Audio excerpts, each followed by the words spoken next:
Hello everyone, good morning. Welcome to CR international school online classes. बच्चों, मैं आपके हिंदी की टीचर उपस्थित हूँ आपके सामने आपको हिंदी पढ़ाने के लिए। बच्चों, इससे पहले की वीडियो में मैंने आपको पार्ट 3 जिसका नाम है इच्छा देवी का वरदान और इसका परिचय मैंने आपको दे दिया था कि चैप्टर में हम पढ़ेंगे क्या।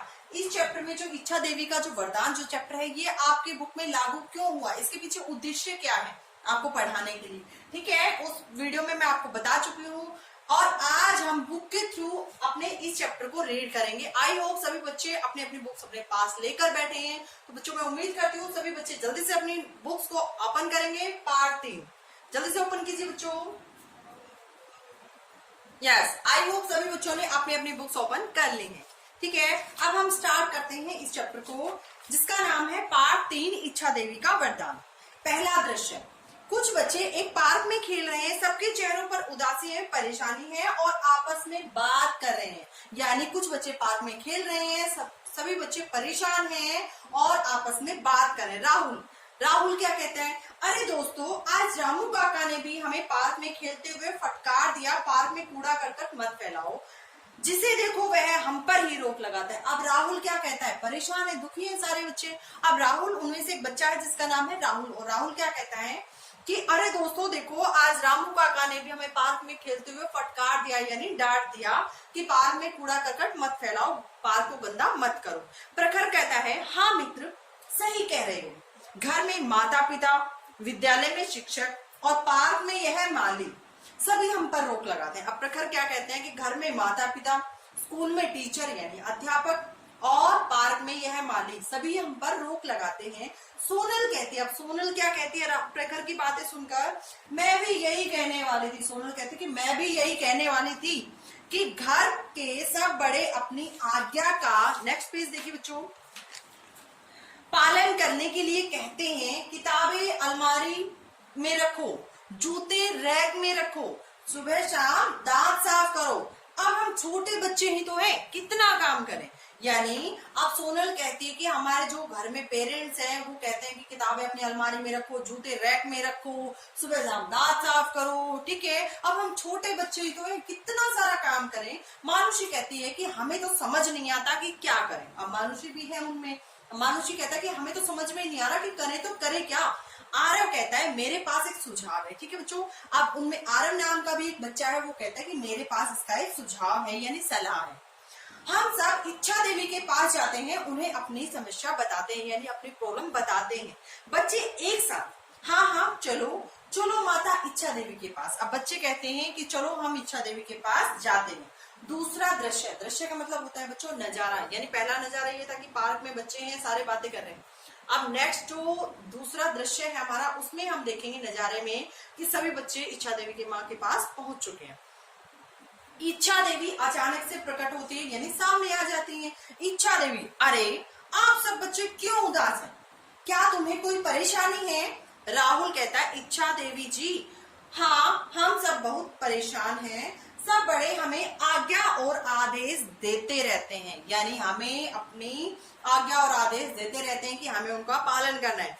हम सब तो अपनी मर्जी से काम करना चाहते हैं, लेकिन हम सब ये चाहते हैं कि हम अपनी मर्जी से काम करें।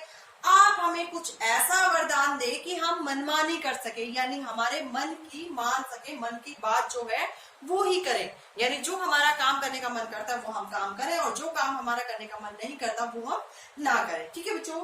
सब बच्चे एक साथ, हाँ देवी कृपा करके मनमानी का वरदान दो कि आप हमें हम पर मेहरबानी करो और हमें ये वरदान दे ही दो। इच्छा देवी कहती है, अवश्य। अवश्य का मतलब होता है बेटा जरूर, मैं तुम्हें मनमानी करने का वरदान दे सकती हूँ, कोई तुम पर हुक्म नहीं चलाएगा, यानी कोई तुम्हें ऑर्डर नहीं देगा, पर मेरी एक शर्त है। और इच्छा देवी क्या कहती है, लेकिन मेरी एक शर्त है, वरदान लेकर तुम मेरे पास कभी भी शिकायत करने मत आना कि मैं अपना वरदान वापस ले लो। अब इच्छा देवी माँ कहती है कि मैं तुम्हें वरदान दे तो सकती हूँ, लेकिन मेरी एक कंडीशन है, मेरी एक शर्त है, और वो शर्त ये है कि वरदान लेने के बाद तुम वापस मेरे पास मत आना कि मैं अपना वरदान वापस ले लूं। बच्चे एक साथ मिलकर क्या कहते हैं, आप हमें वरदान दो कि हम पर कोई बड़ा अपना आदेश न चलाए, यानी कोई भी हमें अपनी आज्ञा पालन करने के लिए हमें ना कहे। इच्छा देवी देवी कहती है तथास्तु। और तथास्तु का मतलब ऐसा होता है बेटा कि जो आपने कहा है वैसा ही हो, यानी जो बच्चे चाहेंगे वैसा ही होगा। और अब ये इच्छा देवी ने वरदान उनको दे दिया। ठीक है, अब वरदान लेने के बाद बच्चे अपने अपने घर चले जाते। कुछ दिन बहुत शांति से अच्छे से बीतते, उनको अच्छा लगता है। ठीक है, क्योंकि ना उनको कोई डांटता है ना रोकता है, कोई कुछ नहीं कहता। तीसरा दृश्य है बच्चों, सब बच्चे पार्क में कूड़ा फैलाते, कोई भी उन्हें मना नहीं करता। शिक्षक, अब शिक्षक का मतलब होता है टीचर यानी अध्यापक, शिक्षक अब उन्हें पढ़ाई के लिए नहीं टोकते थे। माता पिता भी किसी अच्छी आदत के लिए कुछ नहीं कहते थे। सब बच्चे गंदे रहने लगे, बालों में कंघी नहीं होती थी, उनके कमरे में छिलके, कागज के टुकड़े, किताबें, सब कुछ बिखरा रहता था। यहाँ तक कि वे जिस पार्क में जाते उसे खूब गंदा करते थे। यानी आप जो उन्होंने चाहा था वैसा ही होने लगा। ना टीचर उनको पढ़ने के लिए कहते, ना मम्मी पापा उनको अच्छी आदत के लिए कहते, और ना माली उनको पार्क गंदा करने के लिए उनको डांटते थे। ठीक है, और इसका नतीजा क्या हुआ, सबके कमरे गंदे रहने लगे, रैपर रहने लगे कमरे में। ठीक है, उनके जूते स्मेल, और उनके अंदर से उनके कपड़ों में से सब में से स्मेल आने लगे।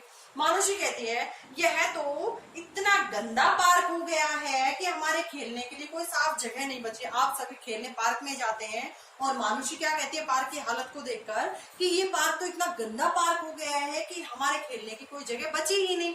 सोनल कहती है पार्क की तो बात छोड़ो, मेरा कमरा, मेरे कपड़े और मेरे जूते सब इतने गंदे हो चुके हैं कि बदबू आती है। अब सोनल क्या कहती है कि पार्क की तो छोड़ दो, मेरा तो सब कुछ गंदा हो गया है। राहुल कहता है अब तो शिक्षक न ही पढ़ने के लिए कहते हैं और न ही गृह कार्य देते हैं। मुझे लगता है इस वर्ष मैं परीक्षा में अनुत्तीर्ण हो जाऊंगा, यानी फेल हो जाऊंगा। ठीक है बच्चों, नेक्स्ट पेज टर्न कीजिए बेटा। देखिए विचार नेक्स्ट पेज में, प्रखर मुझसे कोई भी दोस्ती नहीं करना चाहता। और सबकी बातों को सुनकर अब प्रखर क्या कह रहा है कि मुझसे तो कोई दोस्ती भी नहीं करना चाहता। मुझे लगता है हमने मनमाने का वरदान पाकर बहुत बड़ी भूल की है। भूल का मतलब होता है बच्चों गलती की है। यानी प्रखर कहता है कि अब मुझसे तो कोई दोस्ती भी नहीं करना चाहता, और मुझे तो लगता है कि हमने जो मनमाने का जो वरदान मिला है, जो हमने मांगा है, वो मांगकर हमने सबसे बड़ी भूल की है, सबसे बड़ी गलती की है।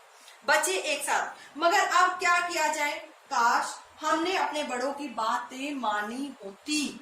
ठीक है, अब चौथा दृश्य है कि चौथे दृश्य में हम क्या देखेंगे। ठीक है, पार्क में परेशान और रोते बच्चों को देखकर इच्छा देवी का प्रकट होना। यानी चौथा दृश्य हमारे क्या कहते हैं कि पार्क में बच्चे परेशान रहते हैं और रोते हुए आपस में बात करते रहते हैं, और उनकी बातें इच्छा देवी माँ सुन लेती है। तो इच्छा देवी माँ प्रकट हो जाती है, आ जाती है वहां पर। ठीक है, इच्छा देवी कहती है अरे अरे आप सब बच्चे क्यों परेशान हो, कि आप सभी बच्चे परेशान क्यों हो? क्या अब भी बड़े लोगों की बात मानने का डर है, या बड़े लोग अपनी बात मनवाने का दबाव तुम पर डालते हैं? क्या अब भी तुम पर कोई अपना हुक्म चलाता है? मानुषी कहती है नहीं देवी, हमें क्षमा कर दो, कि हमें माफ कर दो। हमने मनमानी का वरदान पाकर बहुत बड़ी भूल की है, यानी गलती कर दी है। हम अपने सिर पर बड़ों का हाथ चाहते हैं, यानी हम यही चाहते हैं कि हमारे सिर पर सदा हमारे जो बड़े हैं उनका हाथ बना रहे। उनके आदेशों का पालन करके ही हम अच्छे बनेंगे, और उनकी बातों का अनुसरण करके ही हम अच्छे बच्चे बनेंगे। अन्यथा नहीं तो हमारा जीवन नर्क बन जाएगा, यानी हमारा जो जीवन है वो खराब हो जाएगा। सभी बच्चे मानुषी की बात का समर्थन करते हैं, यानी मानुषी ने जो कहा उसकी बात से सहमत हो जाते हैं। ठीक है, यानी मानुषी जो कह रही है वो सही कह रही है। इच्छा देवी देखो बच्चों, तुम्हें तुम्हारी भूल का एहसास कराने के लिए ही मैंने तुम्हें ये वरदान दिया था। अब इच्छा देवी माँ कहती है कि बच्चों मैंने ये वरदान तुम्हें ऐसे ही नहीं दिया, मैंने ये वरदान तुम्हें अपनी भूल का एहसास कराने के लिए ही दिया था। मैं चाहती थी कि तुम सब स्वयं ही जानो, यानी अपने आप जानो कि बड़े लोग जो भी कहते हैं वो तुम्हारी भलाई के लिए होता है। यानी आपके जो बड़े हैं, आपके मम्मी पापा हैं, दादा दादी हैं, शिक्षक हैं यानी टीचर हैं, या आपके बड़े बहन भाई हैं, सभी आपकी भलाई के लिए ही आपको कहते हैं, डांटते हैं। मैं इस शर्त पर अपना वरदान वापस लेती हूँ कि तुम आज से माता पिता, अध्यापक एवं सभी बड़ों की बातों का सम्मान करोगी। अब इच्छा देवी माँ कहती है कि मैं अपना वरदान वापस तो ले सकती हूँ, लेकिन एक शर्त पर कि आज के बाद तुम अपने अध्यापक का, अपने पेरेंट्स का और अपने जो बड़े बुजुर्ग हैं, अपने बड़े हैं, जो भाई बहन है, सभी का कहना मानोगे तो मैं अपना ये वरदान वापस ले लेती हूँ। बच्चे एक साथ हम अपने बड़ों की हर बात मानकर अपने जीवन को सफल बनाएंगे। बच्चे कहते हैं कि हाँ हाँ, आज के बाद हम अपने बड़े बुजुर्गों की, मम्मी पापा की, बड़े भाई बहन जो भी हैं, मालिक की और टीचर्स की, सबकी बात मानेंगे, सबका कहना मानेंगे और अपने जीवन को सफल बनाएंगे। ठीक है, इसी के साथ ये हमारा चैप्टर खत्म हो जाता है बच्चों।